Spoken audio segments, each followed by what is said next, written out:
Hey folks, hope you're having a good week so far. Thanks for tuning in to the Unsigned Showcase. Today we got an exclusive submission from a brand new person to the band and a one-man band as well, which I absolutely love to check out on this channel. The band's called Arkhane. It says here, please mention that I've got an album releasing on the 10th of October called Cognitive Erasure, so look out for that. It's nearly the 10th of October already, I can't believe it. Says here on their Facebook page, though, I'm a solo artist that records metal from industrial to progressive mellow death. So a nice range of different stuff in there as well to listen to by the sound of things. They got a track here with a visualizer with some lyrics on it as well. The track's called Brainwash, everyone. Let's get it on the screen. It's a nice long one as well at 4 minutes 50. So we'll get a good listen for the first one. Here we go.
Vocal layering.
Love the bass rolls.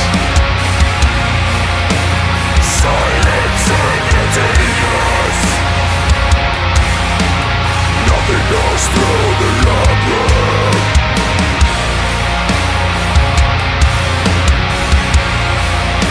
Forgotten savagery is our only escape.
Love the video as well for this one, how he interlaced all the different elements of the playing the guitar, but into this industrial thing as well. Looked really, really cool. Very, very nice job. Man, I really enjoyed this track from start to finish. I thought it had loads and loads of nice bits to hear.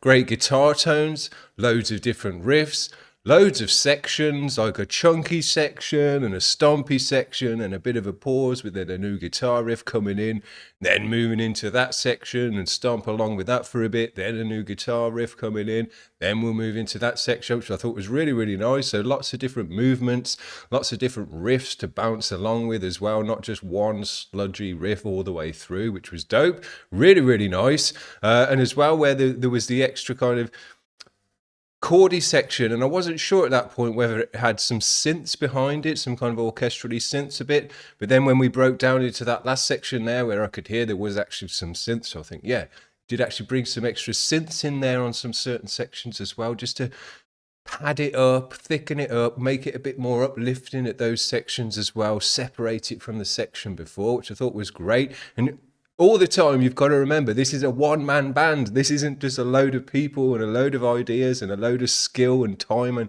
all the effort on their instruments individually. This is one person pulling all this stuff together, being able to play all those different instruments, but also be able to work those different instruments in a good way to make them sound good and have interesting things to do in the mix.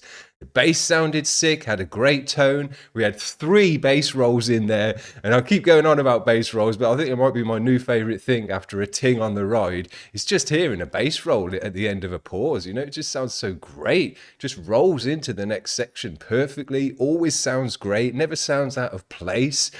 So man, bass rolls need to be more of a thing going forward. But this guy knows all about it. 3 in 1 track is rare and unusual, but very, very welcome. I thought it sounded great, and I liked seeing it, you know, his bass in the video, him doing the bassing in the video. I love to see that stuff. It was really, really great. The drums sounded great, punchy. They had a kick, had a nice punch on them, which went along with the stomp and the doom and the industrial edge of the music as well. Really, really great. So I thought it was great. The vocals were super, and again, you got to remember this is one-man band, so he's done all the music sounding super, loads of riffs, all the drums sound great and everything else, and then he's got the ability to do vocals as well, and not just one style of vocal, and not just one style of not very good vocal either. A bunch of stuff in there. Blackened fries, deep, deathy, guttural stuff, shouts in there as well, which was really great. But blending those as well, and not just blending the same 2 shouts, having like a blackened scream in one ear and then a darker, deathier scream in the other, and blending them and making them sound thick. Not too heavy in the mix as well, sat there nicely in the mix for the type of music as well. So I really couldn't fault it. And as I say, you've always got to remember this is a one-man band, and I, you know, give a bit of extra slack on the rope for a one-man band because they've got so much stuff to do.